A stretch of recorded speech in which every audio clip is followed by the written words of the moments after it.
Oh, thanks, Bob.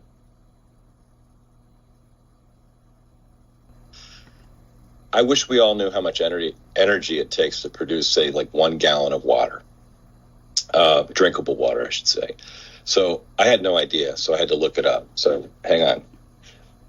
It takes 0.0053 kilowatt hours of energy to produce a gallon of drinkable water.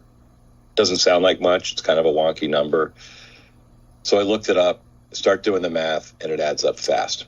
So let me read some stuff to you. We Americans, we use about 75 to 100 gallons per day in how we, drinking, bathing, and what we consume.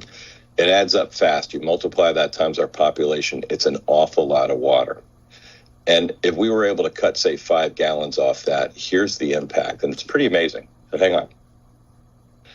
It would cut about 1 million metric tons of CO2 from being released into the atmosphere. That's about 4.5 million cars being driven for 1 year, or 52 million miles of driving, or 4.5 million homes' use of electricity for 1 year.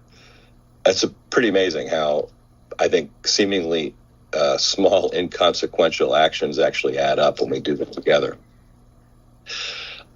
I think people should see water as part of themselves, because it is. How we use, treat, think about water is ultimately, I think, how we really think about ourselves, how we treat ourselves.